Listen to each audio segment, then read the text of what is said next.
जय गजानन। जयतु संस्कृतम्।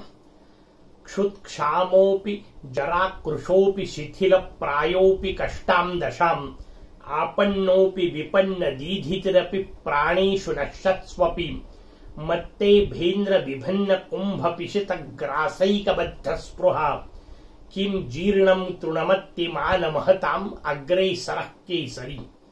महाकवी भर्तृहरींच्या नीतिशतकमध्ये असणाऱ्या मान पद्धती नावाच्या तिसऱ्या पद्धतीच्या अभ्यासाला आपण आजपासून सुरुवात करतोय। इथे मान शब्दाचा अर्थ आहे आत्मसन्मान। माणसाच्या ठिकाणी अहंकार निश्चितपणे नसावा, पण आत्मसन्मान असलाच पाहिजे। या दोघांची सीमारेषा अत्यंत पातळ असते। पटकन कुठल्याही क्षणी इकडून तिकडे जाऊ शकतो विषय, हा भाग निश्चित आहे, पण आत्मसन्मान नावाची गोष्ट असलीच पाहिजे। कुठेही लाचारीचं जीवन, कुठेही हीन दीन अशा पद्धतीचं शरणागत जीवन भारतीय संस्कृतीला अभिप्रेत नाही। सन्मानपूर्वक जीवन असलं पाहिजे। आयुष्यात सुख मिळालंच पाहिजे, पण ते सुख स्वतःच्या अटीवर मिळालं पाहिजे। ही जी भारतीय संस्कृतीची भूमिका, त्या भूमिकेचा विचार आपल्या समोर ते मांडतायत। आणि म्हणून सन्मान हा त्या विद्येच्या नंतर येणारा आपोआप विषय असल्यामुळे विद्या पद्धतीनंतर स्वाभाविक मान पद्धतीला स्पर्श करतायत। आपल्या समोर ते सन्मानाचं वेगवेगळ्या अंगांनी निरूपण करतायत। माणसाच्या ठिकाणी ही जी आत्मसन्मानाची वृत्ती असायला पाहिजे, त्या वृत्तीचा गौरव करतायत। तो करत असताना पहिलं सुभाषित आपल्या समोर घेतलं, ज्याच्यामध्ये आधाराकरता घेतलेला जीव आहे केसरी। केसरी शब्दाचा अर्थ आहे सिंह। सिंहाचं वर्णन ते आपल्या समोर करतायत। जगातला सर्वश्रेष्ठ पशु म्हणून त्याचं वर्णन केलं गेलं, म्हणून पशूंचा राजा म्हणून आपण त्या सिंहाचं वर्णन करतो। अत्यंत डौलदार असणारा, रुबाबदार असणारा, ज्याचा दरारा आहे सगळीकडे, सगळे प्राणी ज्याला वश असतात, अशा प्रकारच्या त्या सिंहाचं अद्वितीय वैभव जे आहे, त्या वैभवाच्या आधारे तो सिंह सगळ्या पशूंचा राजा झालेला असतो, अगदी भगवंताचा प्रिय झालेला असतो, इत्यादी वर्णन आपण पाहतो। आई जगदंबा त्या सिंहावर आरूढ असते, इत्यादी वर्णन आपण पाहिले। वेगवेगळ्या देवांच्या वाहनात सिंहाचं वर्णन आहे। म्हणजे केवळ जगदंबेच्याच नाही, भगवान गणेशांचे जे विविध अवतार झाले, त्यात विनायक नावाचा अवतार झालाय, त्यावेळा मोरयाचं वाहन सिंह होतं असं वर्णन आहे। अष्टविनायक म्हणून जे वर्णन केले मुद्गल पुराण नावाच्या ग्रंथात, त्यात वक्रतुंड नावाचा पहिला जो अवतार आहे, त्या अवताराचं वाहन सिंह सांगितलेलं आहे। गंमत कशी आहे, वक्रतुंड अवतार हा देह ब्रह्म सांगितलंय, आणि जणू सगळ्या देहांमधला सर्वश्रेष्ठ देह कोणाचा, तर सिंहाचा, म्हणून तिथे सिंह वाहनत्वाचं वर्णन आपल्याला पाहायला मिळतं। मी आपल्याला सिंहाचा हिशोब सांगितला, पण लक्षात घ्या, शेवटी कितीही श्रेष्ठ असला, कितीही भव्य दिव्य असला, कितीही पराक्रमी असला, तरी शेवटी त्यालाही वयाच्या मर्यादा नावाची गोष्ट येणारच आहे। कधी ना कधीतरी तो सिंहही म्हातारा होणेच आहे, त्याला पर्यायच नाहीये। काळाची गती ही सगळ्यांसाठी आहे। तो सिंह म्हातारा होऊन जातो। त्या म्हाताऱ्या झालेल्या सिंहाचं वर्णन आपल्या समोर पहिल्या 2 ओळीत केलं। 6 वेगवेगळ्या त्याच्या अवस्था सांगितल्या। त्याची झालेली क्षीण दीन अशी जी अवस्था, ती आपल्या समोर त्या वेगवेगळ्या 6 माध्यमातून महाकवी भर्तृहरी सांगतायत। पण शेवटच्या 2 ओळीमध्ये त्याच्या सन्मानपूर्वक जीवनाचा विचार ते आपल्या समोर ठेवणार आहेत। आपल्याला जणू काही त्यातून सांगतायत, लक्षात घ्या, इतक्या सगळ्या अवस्थेत असून सुद्धा सन्मान सोडायचा नसतो, या अर्थाने ते शिकवायला सुरुवात करतायत। एक अवस्था सांगितली। कशी झाली आहे त्या सिंहाची अवस्था? आता पहिला हिशोब सांगितला, क्षुत्क्षामोऽपि। क्षुत म्हणजे क्षुधा। क्षुधा शब्दाचा अर्थ भूक, अत्यंत भुकेने। क्षुत्क्षाम, क्षाम शब्दाचा अर्थ रोड होणे, नाजूक अवस्थेला जाऊन प्राप्त होणे, म्हणजे खायला न मिळाल्यामुळे जी अवस्था येते त्याला क्षाम अवस्था म्हटलं। बरेच दिवस काही खायला मिळालेलं नाही, अशा अवस्थेतला तुमच्या माझ्यासारखा सामान्य माणूस आहे, व्यवस्थित ठरलेल्या पद्धतीने त्याचं जेवण जेवतो। त्याच्या सगळ्या भुकेचा विचार जेव्हा असतो, सामान्य भुकेचा, त्यावेळी त्याला वेगवेगळे पदार्थ लागतात। त्या पदार्थांची चव इत्यादी गोष्टींचा विचार तो करतो। त्या पदार्थांच्या योग्यतेचा विचार करतो। चांगलं आहे की नाही, ताजं आहे की नाही, चविष्ट आहे की नाही, सगळं। एखाद्या भुकेल्या माणसाला विचारा बरं, त्याला नुसती कोरडी भाकरी मिळाली तरी तो आनंदाने खाऊन टाकतो, कारण त्याची भूक जास्त भयानक असते। इथे वर्णन त्या अर्थाने करतायत।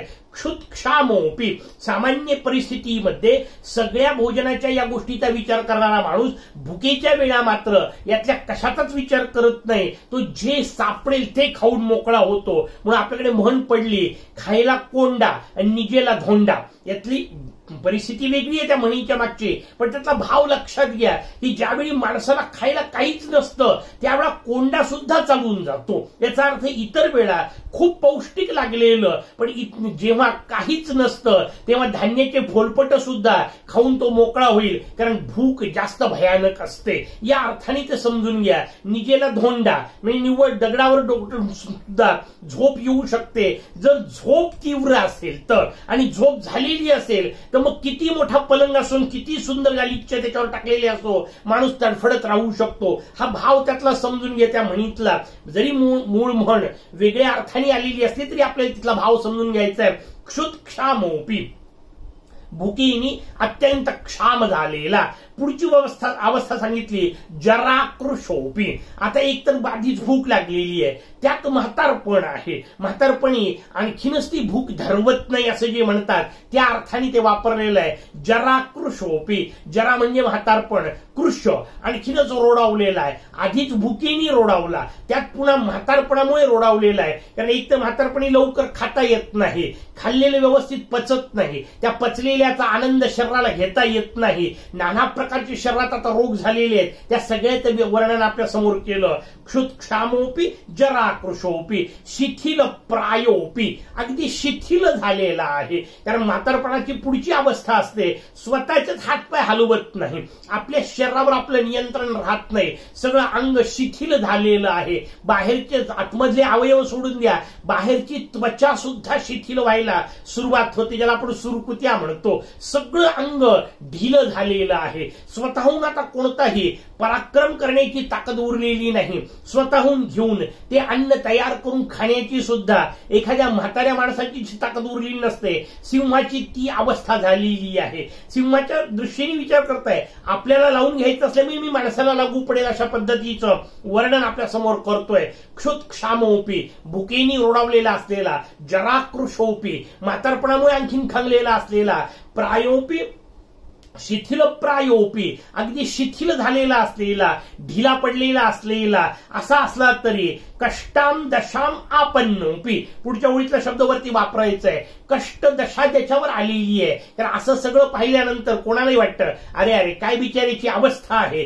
तशी अवस्था ज्याची आलेली आहे, कष्ट दशा ज्याला आहे, किंवा ज्याला दशा शब्दाचा अर्थ प्रत्येक हालचालीत सुद्धा कष्ट ज्याला होत आहेत, तर उठताना सुद्धा त्रास होतो, बसताना सुद्धा त्रास होतो, हातपाय चालत नाहीयेत, हाडं कडकड मोडतायत, अशी जी अवस्था, त्या सगळ्या अवस्थेचं वर्णन करा. प्रायोपी कष्टाम दशाम आपन्नोपी विपन्न दीधिती, विपन्न शब्दाचा अर्थ नष्ट होणे, दीधिती शब्दाचा अर्थ तेजस्विता, ज्याची तेजस्विता लोपलेली आहे. वास्तविक कधी काळी ज्याच्या नुसत्या डरकाळीने सगळं आसमंत दणवून जात होतं, ज्याच्या नुसत्या आवाजाने सगळे प्राणी लटलट कापत होते, आज त्याचा तो तेजस्वीपणा लोपलेला आहे. त्या सिंहाची आता ताकद संपून गेलेली आहे. खंगलेला ज्याला आपण म्हणतो तशा अवस्थेतला तो सिंह झालेला आहे. अगदी शेवटच्या याच्यात वर्णन करताना म्हणतात प्राणोपी नश्यत्स्व, प्राणीषु नश्यत्स्वपी, अगदी प्राण जायची वेळ आलेली आहे अशा अवस्थेत गेलेला. म्हणून वेगवेगळ्या 6 अवस्था मी आपल्याला सांगितला. क्षुत्क्षामोपी, जराकृशोपी, प्रायोपी, विपन्न शिथिल प्रायोपी, कष्टाम दशाम आपन्नोपी, विपन्न दीधितिरपी, प्राणीषु नश्यत्स्वपी, अशा वेगवेगळ्या सगळ्या 6 अवस्थांमधून अत्यंत गलित गात्र अवस्थेत गेलेला, काहीही शिकार करण्याची ताकद अंगात न उरलेला, काहीही खाण्याकरता स्वतःहून प्रयत्न करण्याची क्षमता गमावून बसलेला असा एखादा सिंह काय खाईल? आपल्या सहज उत्तर येईल त्याला काय जे समोर सापडेल ते खाईल. त्याचं उत्तर आहे नाही. तिथेच तर गंमत आहे खरी, लक्षात घ्या. अशा अवस्थेत गेलेला असला तरी महाराज भर्तृहरी आपल्याला सांगतायत त्या सिंहाची अवस्था काय असते, त्याच्या डोक्यात विचार कोणते चालू असतात, त्याच्या कल्पना कोणत्या असतात. तिसऱ्या ओळीत ते आपल्याला सांगतायत मत्ते भेंद्र विभिन्न कुंभ पिशित ग्रासैकबद्ध स्पृहा. मत्त शब्दाचा अर्थ उन्मत्त असलेला, माजलेला. हत्तीचं वर्णन आहे ते. इभ शब्द शब्द वापरलाय. मत्त इभ इंद्र. इभ म्हणजे हत्ती, इंद्र म्हणजे त्यांच्यातलाही श्रेष्ठ श्रेष्ठ हत्ती. गजराज ज्याला आपण म्हणतो, तोही कसा मदमत्त असलेला, ज्याला मदाची रेषा फुटलेली आहे, तारुण्याने उफाळलेला आहे. इकडं सिंह पूर्ण गलितगात्र झालेला आहे, लक्षात घ्या. अंगातली पूर्ण ताकद संपलेला आहे. पण तसा सिंह, त्याच्या डोक्यात इच्छा मात्र कोणती आहे? मत्त इभ इंद्र. अत्यंत श्रेष्ठ असणाऱ्या त्या हत्तीच्या राजाच्या मस्तकामध्ये, त्या तरुण हत्तीच्या, त्या उन्मत्त हत्तीच्या मत्त कुंभ, त्याच्या डोक्यावरचे जे दोन घड्यासारखे भाग असतात त्याला कुंभ म्हणतात. त्या कुंभाला भेदून, कुंभ पिशित ग्रासैकबद्ध स्पृहा, त्याच्यामध्ये जो ग्रास असतो, अशी कल्पना आहे आपल्याकडे की तो हत्ती जेव्हा असा तरुण होतो तेव्हा त्या हत्तीच्या गंडस्थलामध्ये, कारण वरचे जे दोन कुंभ सांगितले त्याला गंडस्थल असं म्हणतात, त्या गंडस्थलामध्ये एक मासाचा गोळा तयार होतो. मेंदूचा भाग म्हणा फार तर, किंवा तिथे असणाऱ्या सगळ्या ग्रंथी एकत्र येऊन त्या ग्रंथींचा एक गोळा तयार होतो आणि त्या गोळ्याची ताकद जी असते ती त्या हत्तीला पुरवत असते. अशा अर्थाने तो जो गोळा आहे त्या गोळ्याला सिंहाला खायला अत्यंत आवडतं, असं वर्णन आपल्या समोर आहे. आता मला सांगा किती कठीण आहे, कारण उन्मत्त असलेल्या हत्तीवर चढायचं, त्याचं गंडस्थल फोडायचं आणि त्यातला तो गोळा काढायचा. पांढरा शुभ्र असल्यामुळे, रक्ताने माखलेला असल्यामुळे, गुलाबी लाल असा दिसणारा, त्याला मोती असं म्हटलं जातं. म्हणून गजमस्तकातील मोती असं वर्णन त्याचं आपल्याकडे केलेलं आहे काव्यांमध्ये, शास्त्रामध्ये. तो मोती खाण्याची इच्छा त्या सिंहाला असते. किती अजब आहे, लक्षात घ्या. म्हणजे एका बाजूला मोती त्याला म्हणायचं नुसतं, रंग पांढरा असल्यामुळे, लालसर त्याला सगळं रक्त लागल्यामुळे तो लालसर गुलाबी पांढरुका असा दिसतो, म्हणून त्याला मोती म्हटलं जातं. तो सिंहाला खायला अत्यंत आवडतो असं त्याचं वर्णन आपल्याकडे केलेलं आहे. त्याचं वर्णन गृहीत धरून इथे महाकवी भर्तृहरी आपल्याला सांगतात की अशा सगळ्या वाईट अवस्थेत गेलेला तो सिंह, त्याच्या डोक्यात खाण्याची इच्छा मात्र काय असते? त्याचं उत्तर आहे त्या उन्मत्त असणाऱ्या हत्तीच्या गंडस्थलामध्ये असणारा तो मोती, तेच खाण्याची त्याची इच्छा असते. किती अजब आहे, लक्षात घ्या. म्हणजे इतक्या विपत्ती अवस्थेमध्ये असलेल्या त्याला सुद्धा काहीतरी मिळवावं वाटत नाही. इथे खाणे शब्दाचा अर्थ समजून घ्या. इथल्या खाणे शब्दाचा अर्थ त्याच्याशिवाय आता राहूच शकत नाहीये, इतकी अवस्था त्याची वाईट आलेली आहे. सुखाचे साधन बाकीचे तर सोडून देते, नंतरचे आहेत. सगळ्यात पहिलं साधन जगण्याकरता खाणं आवश्यक आहे. त्या खाण्याची अवस्था काही खाणं मिळवण्यासारखी नाहीये. सगळीकडून पंचायतीत आलेला आहे आणि तसा आलेला असून सुद्धा काही खायला तयार नाही. याचा अर्थ एक वेळ प्राण गेले तरी चालेल, पण मी माझ्या तत्वांशी तडजोड करणार नाही. हा जो भाव आहे तो भाव आपल्याला त्यातून समजून घ्यायचा आहे. तो महाराज भर्तृहरी सांगतायत की अशा सिंहाच्या समोर समजा एखादं डुक्कर गेलं, सिंहाला मारता येईल की नाही? का शक्य आहे मारणं, पण ते डुक्कर खाणं हे सिंहाच्या हिशोबात बसत नाही. एखादा लहानसा ससा गेला, एखादं छोटंसं पाडस गेलं, हे काय मारायचं? मी सिंह आहे, ही जी त्याची भूमिका आहे ती भूमिका समजून घ्या. याचा अर्थ सुखाच्या साधनांच्या बाबतीमध्ये कोणते मिळतील ते साधनं वापरू ही भूमिका नसली पाहिजे. स्वतःच्या सन्मानाला योग्य असणारे अशा प्रकारची जेव्हा साधनं मिळतील तेव्हाच मी वापरेल, तोपर्यंत नसले साधनं तर चालतील. हा जो सन्मानाचा भाग आहे, ही जी आत्मसन्मानाची भूमिका आहे, ती भूमिका महाकवी भर्तृहरी समोर ठेवतायत. ते व्यवस्थित समजून घेतलं पाहिजे. आणि म्हणून मग चौथ्या ओळीत ते सांगतात किम जीर्णम तृणमत्ती. अत्ती म्हणजे खाणे, तृण शब्दाचा अर्थ गवत, म्हातारा झाला, जीर्णम म्हणजे म्हातारा, किम जीर्णम तृणमत्ती, म्हातारा झाला म्हणून तो काय गवत खाणार आहे का? गवत तृण शब्द वापरला त्या गवतासारखी, याचा अर्थ तुच्छ गोष्ट.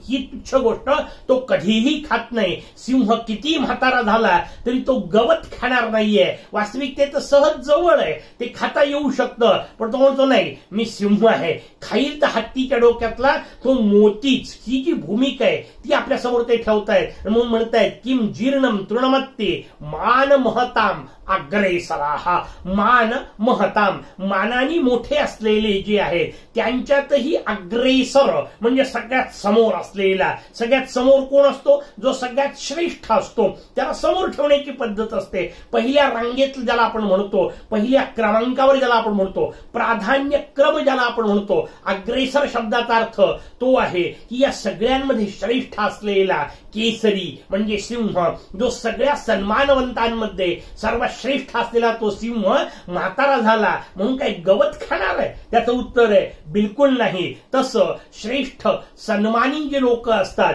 मानयुक्त अशी जी लोक असतात, आत्मसन्मान संपन्न जे लोक असतात, ते कशाच्याही बाबतीत तडजोड करत नाहीत. नव्हे, असे जे तडजोड करत नाही त्यांनाच आत्मसन्मानी म्हणतात असं सांगत ही पद्धत सुरू करते. या पद्धतीत आणखीन वेगवेगळ्या गोष्टी ते आपल्याला एकेका श्लोकात सांगतील. एक श्लोक उद्याच्या भागात. तोपर्यंत जयतु संस्कृत.